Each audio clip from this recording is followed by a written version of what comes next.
Good morning, students. So in the last class, we have winded up the design of Boolean functions using multiplexers, and in today's class, we will see what is a parallel adder, right? So actually, we are going to see what carry look ahead adder, right? So before we discuss carry look ahead adder, we are going to discuss first what is a parallel adder and what is the disadvantage of adder, parallel adder, and how to overcome that disadvantage using a carry look ahead adder. Okay, so what do you mean by parallel adder, right? So we have already known uh, what is half adder, right? So half adder adds only 2 bits, okay, or two numbers you can say, right? So each number is of only 1 bit, each number is of only 1 bit, right? So let us say A and B. If you are adding then A should be of 1 bit, okay, and B should be of one more bit, right? So then what we will get, we will get 1 bit as a sum, second one we will get as a carry, okay, and this is half adder, right? And in case of full adder, it also adds 2 bits, okay, or the two numbers which are of only 1 bit. The third bit is considered as the carry generated by the previous addition, right? So this I have already discussed when I was discussing designing of this full adder using 4:1 multiplexer, right?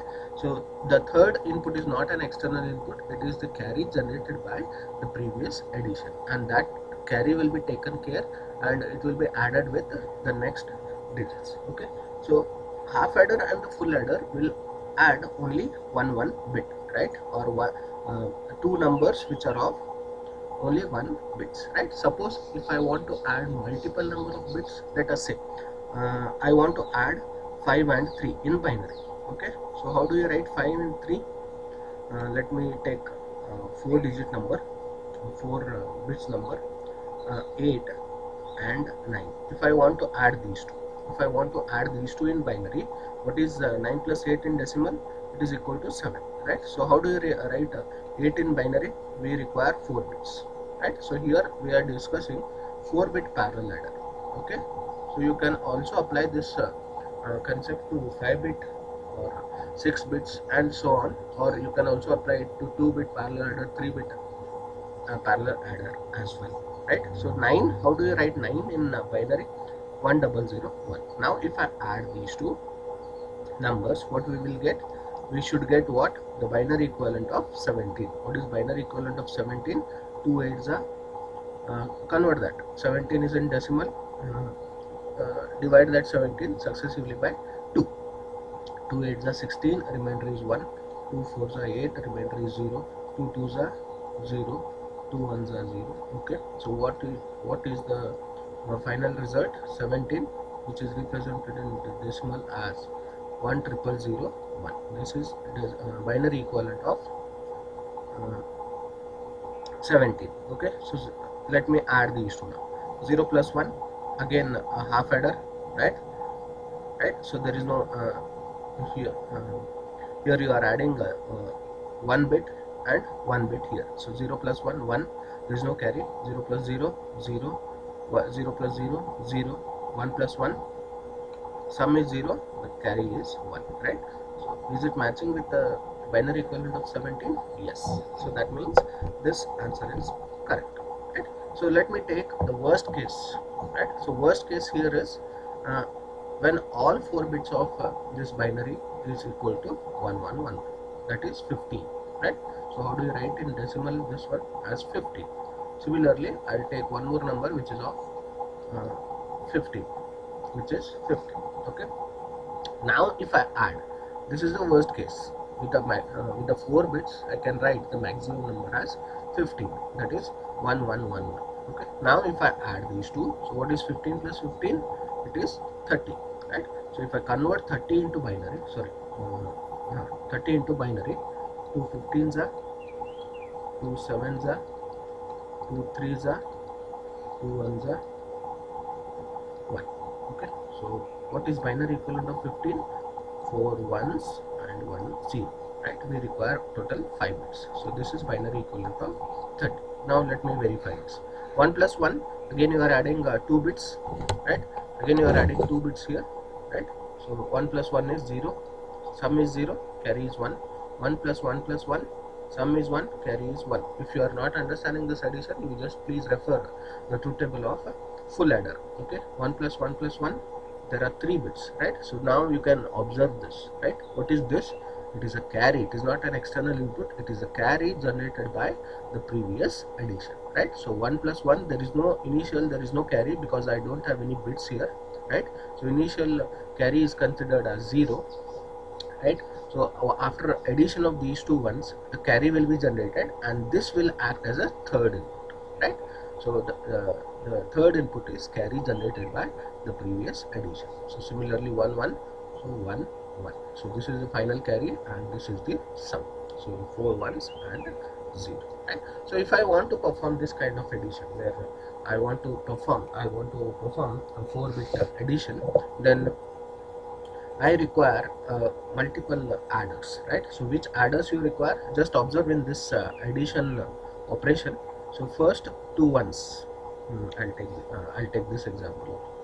Okay, so first two ones are added because there are only two inputs. I can either use half adder, right, or full adder. If I use full adder, because half adder takes only two inputs. Let me say two inputs are A and B and two outputs. One is sum, one is carry. Okay. So if I use half adder, which takes only two inputs, and I can give these two as inputs, right? So but if I use full adder, which takes three inputs, let me call two inputs as A and B, and the third input I'll call it as C in, or I'll call it as C0. Okay, and the outputs will remain same, that is sum and carry. Okay, so now this is full adder, but what will be the value of C in? That is the initial value of carry, which is equal to 0. So C in is equal to 0, A is equal to 1, B is equal to 1. So first block, when you are adding the first two bits, you can either go for half adder or a full adder, but for rest of the additions you are using 3 bits. There is a carry generated by the previous addition, so you have to take care of that carry. So you are adding 3 bits. So 3 bits you must use for the rest of the blocks. You must use full adder, right? So only I have took the worst case, right? So if I consider the same thing for this example, so I just need only half adders, right? So that is not correct, right? So worst case you have to take whenever you are testing any of the combination circuit or any kind of the electronic devices. Worst case voltage or values you have to consider.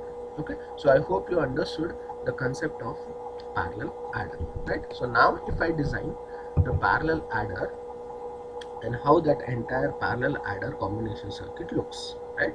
So either when you are adding first two bits, right? So I'll number A, I've taken it as 4 ones, so I'll number it as A0, A1, A2, A3, right? So all these 4 bits will combinedly we call it as A, right? So where A is made up of 4 bits, right?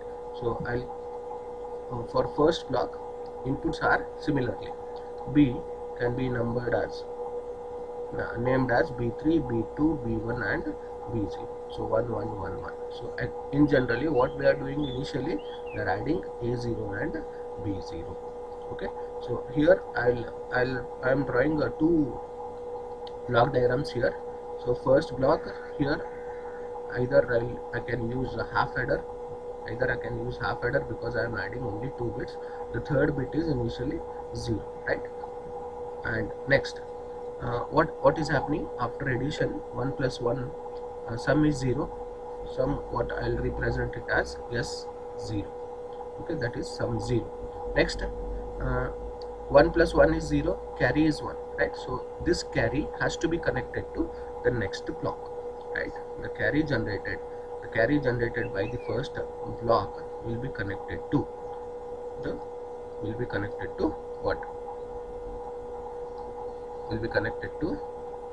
connected to the next block. Okay, so what are the actual inputs for next block? It is A1 and B1. I am going to add these two bits along with the carry. Carry is C0 here, right? And A1, B1 and C0 are added. And since there are three inputs, so we require a full adder, right? So output is S1. Similar.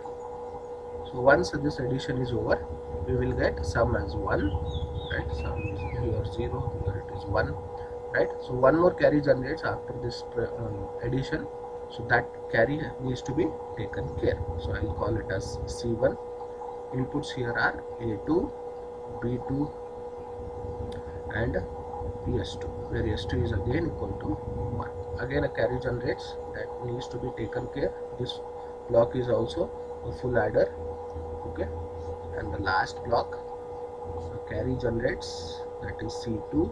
Inputs are A3, B3 and output is S3, and final output is carry is C3. So what is S3?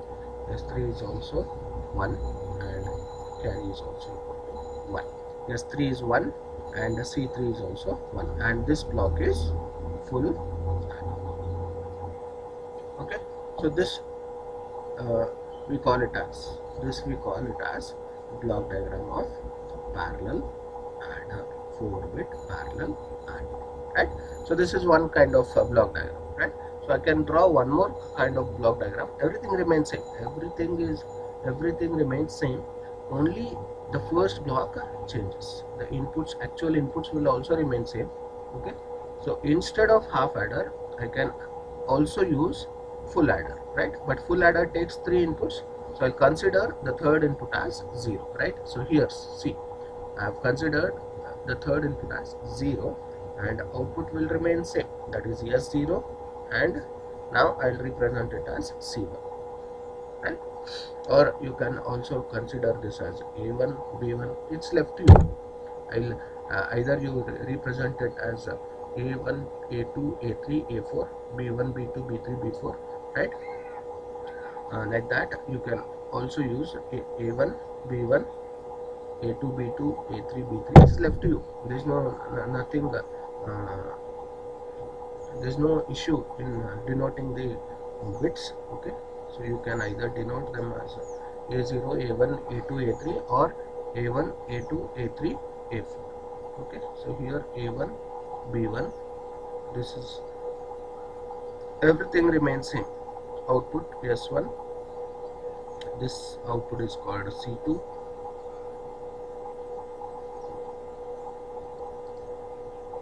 Next, the third block is also a full adder. Output is S2. Inputs are A2, B2 and C3, capital C3, and the last one is A3, B3. Just check, both the block diagrams are same, only except the first block, right? So full adder. The last block is also full adder. Output is S3 and the final carry is C, right? I hope you understood. The concept of parallel adder, right? So here, this parallel adder, sometimes also called as ripple carry adder. Why it is called ripple carry adder? The carry jumps from, ripple means jump, let us say. Let us understand in a very simple technique. Ripple means jump, right? So the carry jumps from one full adder to another full adder, right? Is it right? Yes. So carry is generated by the first full adder or half adder, and that will be given to the next block, right? So carry is going to jump from one block to another block, hence it is called a ripple carry adder, right? So but what is the drawback of this ripple carry adder or a parallel adder, right? So this one is very important. This is the disadvantage of a parallel adder or a ripple carry adder. Because of this, we are going to discuss one more combination circuit, which is carry look ahead adder. Okay. So in this parallel adder, you see the full adder, or you can say S1 and C2, right?